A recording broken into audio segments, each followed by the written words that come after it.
todo. Hay decenas de mensajes, pero van a quedar para más adelante, porque ahora les queremos hablar de la presentación de un libro organizada,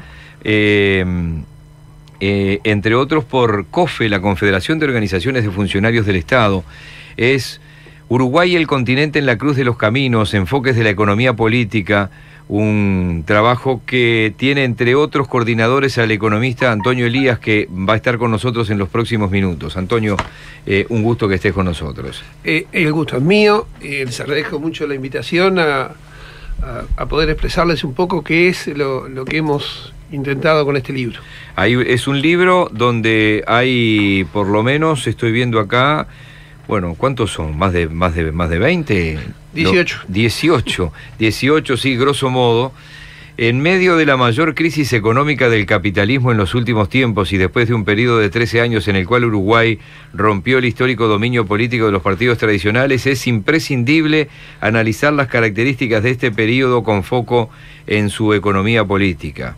Y bueno, un poco es lo que vos has estado haciendo junto con otros economistas y contadores, pero en este caso te ha tocado ser el coordinador de este trabajo que se va a presentar esta tarde. A esta mayor crisis económica del capitalismo en los últimos tiempos, ¿le surge una alternativa creíble, viable, sustentable? ¿Qué surge de este trabajo? Bueno, en primer lugar me gustaría comentarles cómo se hace este trabajo y por qué. Me parece que rápidamente paso a contar tu pregunta. Esto se construye a partir de un instituto, el Instituto de Estudios Sindicales Universindo Rodríguez, que es un instituto creado en el marco de COFE, que trabaja con otras organizaciones de funcionarios del Estado, de otros que son de otros organismos municipales y entes, y lo que busca es posicionar a los trabajadores con información calificada sobre las principales contradicciones en diversos ámbitos, para poder enfrentar lo que en la lógica del libro es una ofensiva del capital contra el trabajo.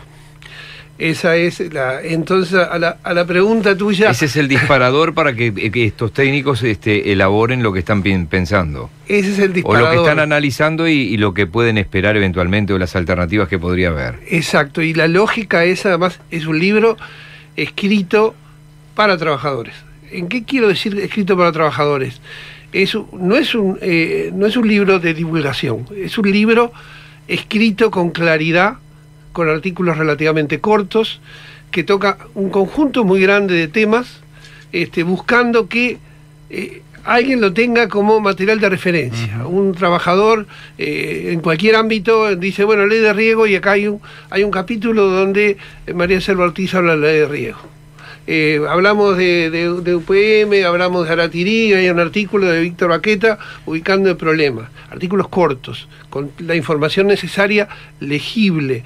Entonces, en esa lógica, a cada compañero se le pidió, bueno, elaborar un artículo sobre este tema, se le plantearon cuáles eran los temas, se seleccionaban primero los temas, hicieron el artículo, lo presentaron, nos reunimos 2 días seguidos encerrados en un lugar, en este caso fue en la colonia de vacaciones de la Federación de Salud Pública, nos encerramos a discutir los artículos que ya se habían escrito, nos criticamos y autocriticamos, y de ahí se mandó a hacer, cada uno fue a hacer una segunda versión corregida. En esa reunión estaban dirigentes sindicales de muchos sindicatos, dando su opinión, porque lo que importa, a ver, en la lógica nuestra, lo que importa es defender los intereses del pueblo, y los que mejor o más claramente defienden los intereses del pueblo, lógicamente, son los trabajadores.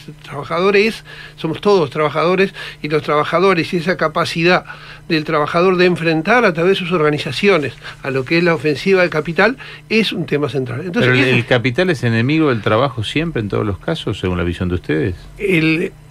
No, el problema no es el capital es enemigo, el sistema capitalista es un sistema creado para obtener, o sea, ¿cuál es la lógica fundamental del capital? Obtener beneficios, cuando alguien hace algo para ganar.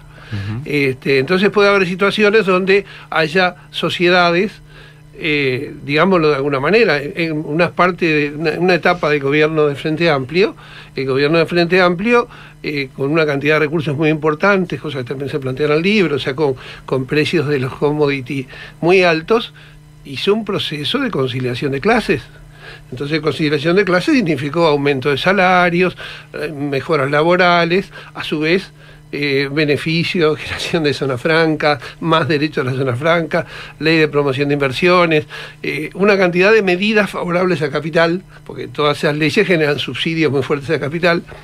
Entonces usted dirá, bueno, pero en ese momento no está central, pero en un momento de ajuste como el que se está produciendo en América Latina, donde la crisis capitalista a nivel mundial, que ya viene de 2008, que fue muy fuerte, ese proceso genera un proceso de ajuste. Pero hay una crisis capitalista en América, porque uno ve que al contrario, los que están en contra del capital están como perdiendo terreno, es decir, en Argentina, en Brasil, obviamente que algunos están muy fuertes porque no, la institucionalidad está en duda, como Venezuela y otros, pero es decir, ¿te parece que la economía que no es capitalista está perdiendo terreno en América? Es interesante tu pregunta, pero la lógica es, la economía capitalista como economía sí está en crisis, que hay recesión en Brasil, que va a haber recesión en Argentina, que en casi todos los países en este proceso de ajuste ¿Pero la capitalista... recesión en Brasil es del capitalismo o de Dilma, la herencia de Dilma? No, el problema no es... Tú lo ubicás, yo te contesto en los dos planos. Uno es, lo que decimos en el libro es que hay una crisis económica, y esa crisis económica existe en todos los países, independientemente de cuál fuera el gobierno. O sea, se da con el gobierno de Dilma, se da con el gobierno de Macri, se da con el gobierno de Cristina, se da con el gobierno del Frente Amplio, y se da con el gobierno de Duque en Colombia, y se da con todos los gobiernos. Hay una situación estructural en la economía mundial de crisis. Ese es un dato en el continente también. Tú lo que me decís es, bueno, ¿y eso qué consecuencias políticas tiene? Y acá es uno de los temas más importantes y más interesantes a tratar. En un momento de crisis del capital, cuando lo que se plantea, estamos hablando de gran capital transnacional, de los que fijan las reglas de funcionamiento de la economía mundial, en ese momento de crisis sucede algo muy, muy extraño y muy sorprendente. La ultraderecha es la que capta lo que es el empobrecimiento de sectores muy grandes de la población, de pérdidas de empleo. El tema del ascenso de Trump fue votado por los trabajadores industriales y agrarios de Estados Unidos. Trump llega con el voto de los de abajo, digámoslo en un término. Bolsonaro llega con el voto de los de abajo. El Brexit en Gran Bretaña... ¿Y eso qué es decepción? Eso es esencialmente, en mi interpretación, una falta, o sea, demuestra claramente una falta de peso ideológico de la izquierda para convocar a los oprimidos y perjudicados a una alternativa, que era la pregunta inicial tuya, sí, una alternativa de cambio. A ver si yo te tiro mi razonamiento personal. Para mí ese es un elemento, pero en el Estados Unidos profundo, que conozco no mucho, pero he tenido la suerte de estar becado en dos estados 15 o 20 días, es decir, desde Oklahoma a Denver en Colorado, es decir, que se consideran el último orejón del tarro. Hay un hartazgo y un cansancio de lo que llaman posverdad, y voy a ser duro con lo que voy a decir, pero yo lo he dicho varias veces, es decir, el peso del avance de algunos derechos, con los que yo estoy de acuerdo con casi todos, pero avasallamiento y le caminan por arriba a lo que venga, pero sobre todo la posverdad, y en el caso de Brasil, una decepción, pues si vos votás al Partido de los Trabajadores y 14 ministros están presos y otros 100 dirigentes, manotean a semejante personaje como el que acaban de manotear. Bueno, a eso mismo. Nosotros, por ejemplo, en el libro está planteado. Yo hice énfasis en un aspecto clave, que para nosotros es clave, no para cada uno, yo cuando hablo como generalidad, cada uno de los autores tiene sus matices. Sí, vos escribiste, la inserción económica internacional es cada vez más favorable al capital transnacional. Sí, está escrito por vos y otro. Y hay otro trabajo sobre automatización y tercerización, que también he escrito con otro compañero. Pero al punto central, ¿cuál es hago hincapié en lo ideológico porque es un tema central para nuestro país. Pero en el trabajo se está planteado, en mi artículo claramente también, el decir todo este proceso de ajuste genera condiciones económicas malas y eso hace que la gente reaccione, no niega a decir que uno de los problemas centrales por los que se agota el proceso progresista es procesos de corrupción, procesos de burocratización, proceso de atarse al sillón, o no, o sea, ponerse, bueno, atornillarse al sillón. Empezamos a sintonizar. O sea, no, es que yo traté de decir en primera instancia lo que me parece que es un tema de fondo más profundo. Este tema es profundísimo. ¿Por qué? Porque también tiene que ver con la ideología. O sea, que estos gobiernos, muchos de estos gobiernos, lo que pasó en Brasil, lo que pasó en Argentina, lo que pasa en otra cantidad de países... En Chile volvió Piñera, ¿no? Todo tiene que ver con una desilusión de algo que se presentaba como el gran cambio. Era el progresismo, era la ola progresista, veníamos avanzando, el pueblo llegaba al poder, expulsaba a los que eran los planteos neoliberales después de la crisis del 2002, entonces por acá venía el camino, y entonces comienzan a pasar los años, y la mayor parte de esos gobiernos se ató estrictamente al marco institucional, económico y político vigente, y más aún profundizó la institucionalidad a favor del capital, cayó un discurso de izquierda, el discurso programático del cambio, de una sociedad sin explotar ni explotadores, se mimetizó con el sistema, y después cuando vienen los resultados económicos malos, ya la cuestión no es entre la alternativa socialista, hay que decirlo, la alternativa socialista como cambio, ¿verdad?, sino que ya es la alternativa entre un gobierno que hacen más o menos lo mismo, pero que es más, durante una etapa ha sido mucho más favorable a los intereses de los trabajadores, pero que en el momento del ajuste ajusta. Claro, y ajusta como otros. A ver si te voy entendiendo. No pagar la deuda externa a pasar de 14.000 a 40.000 millones de dólares de deuda externa. Es decir, no es que no solo no la pago, sino que además contraigo deuda nueva. Es esa la excepción. Es decir, me dijeron una cosa y hicieron otra. Vamos a hacer una pausa con esa respuesta, porque además yo te sigo hace mucho tiempo, leo tus artículos y quiero, en esa desilusión, quiero ponerte el desilusionómetro personal, que más o menos lo has resumido en estos últimos 2 minutos, y ver qué alternativa tiene la izquierda latinoamericana después de ver el caso de Venezuela en la época Chávez, ¿no?, de este sujeto que es impresentable. En la era Chávez, que con esa billetera incluso, porque a veces acá te dicen, nosotros no podemos ir tan a fondo porque si no desaparecemos como país. Pero bueno, daría para todo el día, pero tenemos 10 minutos más después de la pausa, con el economista Antonio Elías. Poder Ciudadano Radio. Periodismo responsable y riguroso.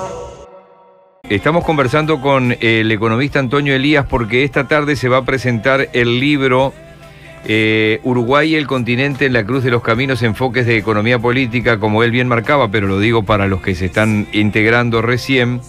Hay una serie de análisis, muchísimos análisis, 18 concretamente, que tienen que ver con la realidad económica del país en distintos aspectos, emprendimientos, en fin, como él bien marcaba, desde la instalación eventual de UPM2 a lo que se les pueda ocurrir. Esto va a ser hoy a las 4 de la tarde en el local central del PIT-CNT, en lo que se llama la casa del PIT-CNT, allí en Jackson 1283. Y antes de la pausa estábamos hablando un poco de decepciones y demás. Yo te planteaba una pregunta con respecto a si parte de esas decepciones era aquello de lo que uno escuchaba y lo que pasa después, ¿no? Te puse como ejemplo no pagar la deuda externa y pasar a 40.000 millones de dólares de deuda. O te podría poner el ejemplo, no a la extranjerización de la tierra, y si uno mira la cifra de estos 15 años se vendió tierra como loco. O no, una cantidad. ¿Eso forma parte de la decepción de la que veníamos hablando? Sí, por supuesto. Forma parte. Hay dos aspectos. Uno es el proyecto de la izquierda, el proyecto del Frente Amplio, que no era un proyecto socialista, por supuesto, era un proyecto de cambio. Es no menor lo que estás diciendo. Tengo que hacer el paréntesis. El proyecto, cuando el Frente Amplio se constituye, no tiene fuerzas que son socialistas, pero el objetivo del Frente Amplio no era el socialismo. El Frente Amplio, cuando nace como antioligárquico y antiimperialista, y en el proceso largo de cambios a lo largo del tiempo fue dejando varias cosas que eran importantes. el tema de un cambio en la estructura económica del país, o sea, dejar de ser un país vendedor de productos primarios, enfrentar a la extranjerización de la tierra, había leyes para eso. Es un lindo chiste ese porque es cortito. Es un lindo chiste porque es cortito. Las grandes, enfrentar todo lo que era defender el medio ambiente, o sea, llevar adelante un conjunto de cambios en la economía que nos posicionaran de otra manera ante los procesos de depender esencialmente del valor de los bienes que exportamos. Eso no pasó. Eso trae muchas consecuencias. Entre otras las consecuencias que trae, aparte de la que señalabas, un aumento del endeudamiento, lo que hay esencialmente es una pérdida de control de la economía, porque si bien mantenemos las empresas públicas, eso es una lucha también muy fuerte del movimiento sindical y del pueblo, mantenemos las empresas públicas, pero el proceso no fue profundizar el papel del Estado en la economía. El papel del Estado intervino cada vez más. Y las medidas tomadas, que fueron buenas durante un tiempo y muy, muy importantes, fueron medidas favorables a los trabajadores, todo lo que tiene que ver con negociación colectiva, pública, privada, consejos de salarios, fueros sindicales, todos lo saben ustedes, mejoras salariales importantes en el primer gobierno, mejoras mucho menores en el segundo gobierno, mejoras que no lo son nada, como es la desindexación salarial, y eso también impacta negativamente en los trabajadores, porque toda la vida hemos sostenido que teníamos que estar atados a la inflación para no perder salario, para no perder capacidad de consumo. O sea, pero además, mientras hubo un proceso de altos precios de las materias primas, acá el Frente redistribuía. Conciliación de clases. Esa conciliación de clases que nosotros calificamos, y está en el libro también planteado, de asimétrica. ¿Qué quiere decir asimétrica? Que lo que le dieron a los trabajadores lo puede eliminar cualquier gobierno, un propio gobierno del Frente. Puede tomar medidas contrarias, cambiar las leyes, o simplemente dejar de aumentar los salarios, o cambiar los criterios, como es la desindexación salarial, que es un hecho muy grave, no es nada menor. Ante un proceso evaluatorio cae el salario de golpe y porrazo. Y esto no fue casualidad que se tomara. Entonces, en toda esa lógica, ¿qué es lo que pasa? En un momento cuando no hay con qué, ¿dónde se hace el ajuste? ¿Por qué lo asimétrico?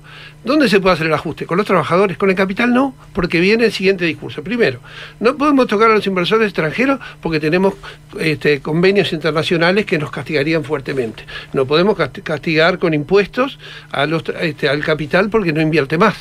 No podemos castigar a los capitalistas, a los empresarios, porque dijimos que no íbamos a aumentar los impuestos. Pero en el 2016 aprobaron el aumento del IRPF al trabajo y tanto se grabó y aumentó, que cambió el peso del IRPF al trabajo en el conjunto de los impuestos y aumentó bastante. Entonces eso genera desilusión, pero eso es una parte del asunto. Eso genera desilusión en la gente que tiene un posicionamiento claro en lógica PIS-CNT o en lógica Frente Amplio, en lógica gente que está acostumbrada a tener una visión del mundo tendiente al cambio. Pero hay otro factor, y ahí es donde pesa lo ideológico que yo decía. Para un montón de gente, el Frente Amplio significó, porque borró el discurso de izquierda, lo borró del discurso, ideológicamente no hay, ustedes vean dónde lo discuten, y lo que vio fue el Frente que le dio cosas, le dio subsidios, atendió a los más carenciados, tomó medidas favorables económicas, pero no lo ve como un proyecto de izquierda, lo ve como alguien que lo favoreció. ¿Qué es lo que pasa en el Frente? Y en Uruguay pasa en los demás países. ¿Qué es lo que pasa? Que esa gente que no le creamos conciencia, cuando cambian las condiciones económicas y cuando viene el no tengo que dar, automáticamente va a elegir quien le prometa darle cosas, porque no le cambiamos la conciencia, simplemente le dimos bienes. Y eso lo vivió Chávez. Chávez hizo un enorme gasto. Sin embargo, la primera elección, creo que fue en el 2015 o 2014, 2015 hubo una elección y ganó la derecha por destrozo. Casi 2/3 de los votos tuvo, ¿se acuerdan? Digo, sí, la parlamentaria. O sea, la parlamentaria, ¿qué fue lo que pasó ahí? Y nada, que la gente lo que se ha acostumbrado a tener cosas, entonces si no me da más cosas, te castigo. Un proceso como de comprar votos, en definitiva, en vez de cambiar a un país, porque lo que me estás diciendo es, te doy y me estás votando, te dejo de dar, no me votas más. Entonces lo que hice mientras te daba, te estaba comprando el voto. No, yo creo que no es un concepto de comprar, no es una acción voluntaria de comprar, es el error de suponer, si yo te ayudo ayudo, vos vas a ser agradecido y vas a pensar, este es el que me ayudó y yo lo voy a votar por tiempo. En el caso de Venezuela es notorio. En Venezuela hubo expropiaciones, hubo apropiación de una parte muy fuerte de la tasa de la renta petrolera distribuida entre los pobres, policlínicas, escuelas, carreteras, agua, de todo. Entonces, bueno, el chavismo, y en Venezuela hubo un discurso de planteo de socialismo del siglo XXI. Sin embargo, yo estuve en Venezuela varias veces, los analistas decían, cuando analizaban el proceso, la gente a la hora de votar, si mira el bolsillo, se siente mal, mira el tema de la seguridad, mira esto, y no tiene esa memoria de... yo soy agradecido con el pero que me dio y lo voy a respaldar. No ya existe. Que estuviste en Venezuela, pero qué poco duró el cambio, porque hoy tienen una emigración masiva, no tienen medicamentos, no tienen comida, no tienen casa. Es decir, malgastaron la plata, porque seguramente si lo hubieran invertido en el país no se pueden quedar a los 6 años sin nada, ¿no? A ver, yo quiero centrarme en el libro. O sea, el tema de Venezuela es un país en crisis y todo lo que no, tú pero pasa... en esto del capitalismo y el socialismo, te lo planteo como una estructura económica, es decir, si me decías aplicaron socialismo del siglo XXI. No, aplicaron no.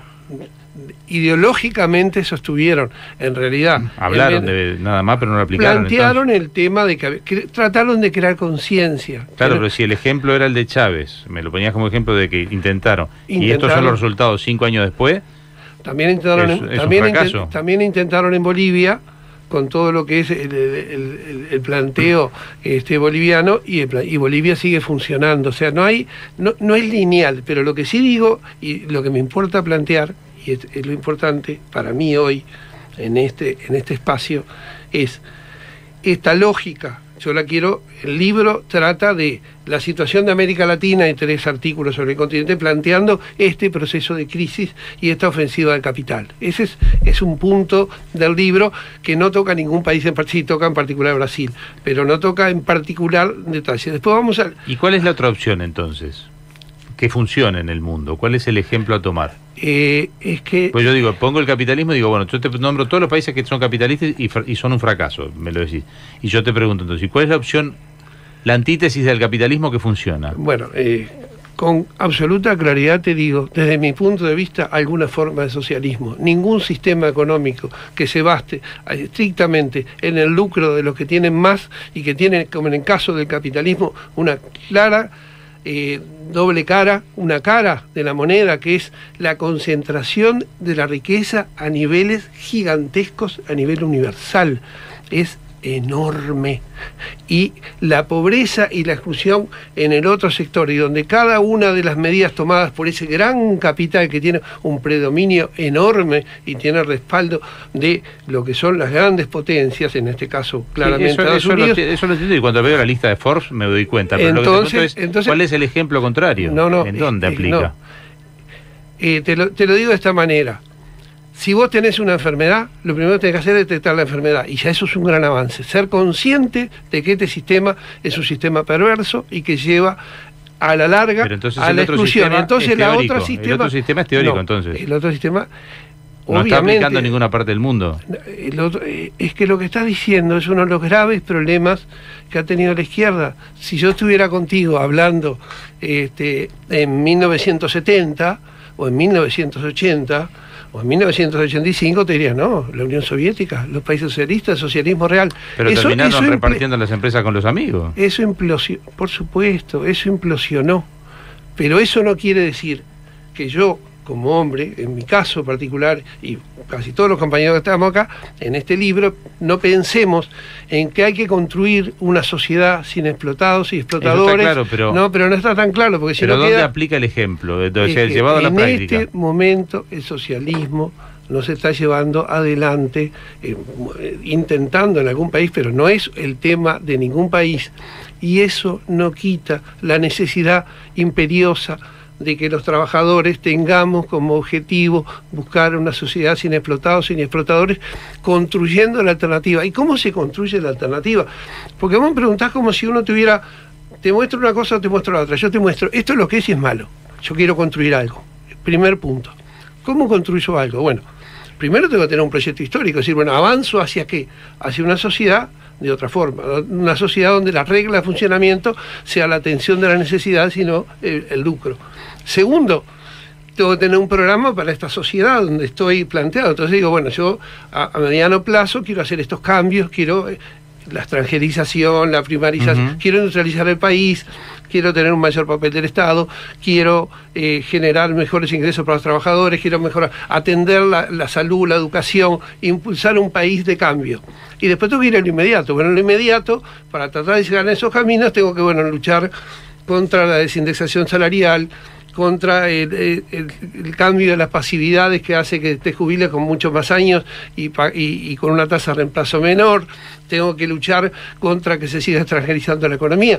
O sea, el hecho de que yo no tenga una realidad tangible que te diga, está tal país, no quita que tenemos una alternativa a construir. Y esa es la tarea. Este libro discute sobre temas puntuales y estructurales de la economía de nuestro país para que los trabajadores puedan avanzar en ese proceso de unir las demandas inmediatas con el programa estratégico y con el proyecto histórico. Bien, dos finales de mi parte. Una para que te va a causar una sonrisa, que yo la conté acá en el 2009 en una delegación de periodistas. Nos entrevistamos en la Cancillería China en Beijing con uno de los 4 vicecancilleres. Ellos tienen un canciller y tienen 4 vicecancilleres, uno es para América Latina, y le pregunté cómo, era una especie de audiencia con todos los periodistas, cómo me definía al régimen políticamente.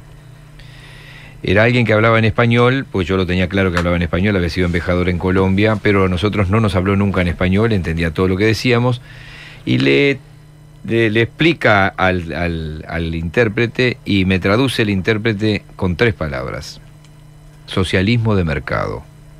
Guardátela esa y llévatela. Una de las máximas autoridades del gobierno chino en el 2009 me dijo cómo califica el régimen como socialismo de mercado. Eso como anécdota. Lo otro me quiero quedar para cerrar yo, Jorge, mi intervención. Alberto, del teléfono 619, te manda 3 mensajes. Dice, después de la Segunda Guerra Mundial, la receta es la misma para toda América Latina. Guerrilla, dictadura, democracia, izquierda, derecha para todos. Es decir, guerrilla, dictadura, democracia, izquierda, derecha para todos. A la izquierda en América Latina le dieron 15 años para gobernar y hacer lo que no se podía hacer por derecha. Ellos sabían que había que aprovechar en ese tiempo. Es la estrategia armada por quienes gobiernan el mundo, siempre los mismos beneficiarios, no importa quién gobierne. Hace una gran simplificación que algunas cosas capaz que compartís, otras no, en fin. Bueno, en primer lugar, lo que dice el oyente, en el análisis nuestro, la ofensiva del capital empezó en los 70, y lo que es los gobiernos progresistas son un momento táctico dentro de la ofensiva del capital, no es una alternativa, y ajustando detalles, la lógica ha sido esa. O sea, muchos gobiernos progresistas llevaron adelante lo que el capital no podía llevarlo. Y recuerdo, y lo quiero decir, el actual candidato a presidente del Frente Amplio, Mario Vergara, en el año, cuando gana el Frente, va a Estados Unidos y dice que los cambios, y está publicado en varios periódicos, busque ante otros, que los cambios que no se habían podido hacer antes, ahora sí se iban a hacer. Y está publicado titulares, esos cambios. Pero quiero ir a otro aspecto que me parece muy importante. Hoy, cuando se presenta el libro, este libro lo va a comentar el presidente del Frente Amplio, Fernando Pereira, lo va a comentar... Presidente del Frente Amplio... del PCNT, perdón, eso de hablar de política y de cosas, cometo esos lapsus, disculpas. Por favor. Fernando Pereira. Presidente del PCNT, Sergio Somarúa, que es un compañero que dirige, no, es parte importante de una corriente de opinión que participó en el Congreso del PCNT, más o menos son 8 sindicatos importantes de docentes, y tiene su propia posición, y va a estar Valeria Ripoll, que representa a lo que es el área en lucha, donde está COFE, donde hay una cantidad de sindicatos, va a estar representadas las corrientes de opinión o las orientaciones del PCNT en un libro donde hay una cantidad de cosas que se ponen en discusión, porque lo que acá el libro no dice, y eso, el libro no da respuestas. El libro plantea problemas, se plantea preguntas, plantea alternativas. Algunos artículos tienen, si uno los lee, dice, pero estas posiciones no son iguales. No se buscó posiciones iguales. En estas etapas lo que tenemos es generar discusión entre en este caso el libro, entre los que apuntamos a lo mismo.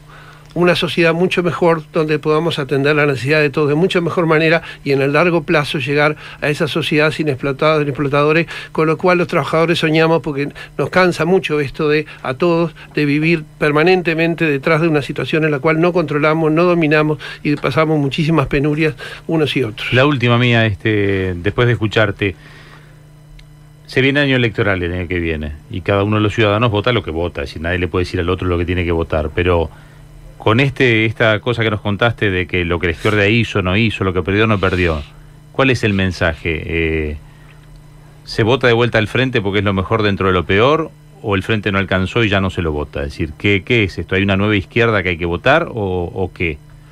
¿Qué es esto traducido en política? Traducido en política, yo te lo voy a contestar en lo que está en los documentos del Congreso del PCNT y del Congreso de COFE también. Nosotros vamos a enfrentar a todos aquellos que quieran que traten de aplicar la lógica capital en lo que se denomina vienen por todo como Macri, vienen por todo como Bolsonaro, aquellos que tienen el discurso del ajuste, el discurso contra los trabajadores, el discurso contra los beneficios, los consejos de salario y las medidas. Eso es lo que nosotros vamos a enfrentar. En ese sentido vienen por todo y los vamos a parar. Entonces, cada uno votará a quien quiera, pero la posición de los trabajadores claramente es en defensa, de la COFE, por supuesto, y todo esto, viene en defensa de los intereses de los trabajadores. Nos ha acompañado el economista Antonio Elías, que es uno de los coordinadores de este Uruguay y el continente en la Cruz de los Caminos, enfoques de economía política, que va a ser presentado esta tarde a las 4 de la tarde con entrada libre allí en el PIT-CNT en Jackson 1283. Antonio, un gusto como siempre. Y no digo, obviamente, el tiempo no es mucho, pero tampoco es poco. No, yo les agradezco mucho esta posibilidad de hablar con ustedes, que hicieron preguntas tan interesantes que generan la posibilidad de polemizar. Sin duda, yo soy un polemista, entonces me hubiera encantado seguir discutiendo. Está claro. Porque cada vez que plantean algo se puede aclarar y avanzar, así que yo, en nombre mío, en nombre de todos los compañeros que hemos trabajado en el libro, les agradecemos mucho. Felicitaciones por el libro. Muchas gracias. Te quiero agregar que acá alguien dice, el gran problema de la izquierda, dice el 353, es la falta de autocrítica.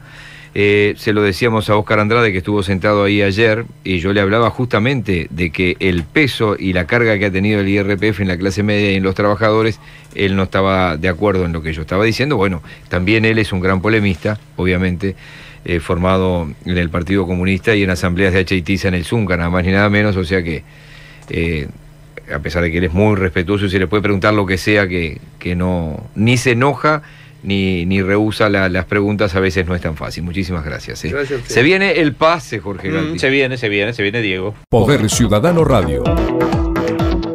Periodismo responsable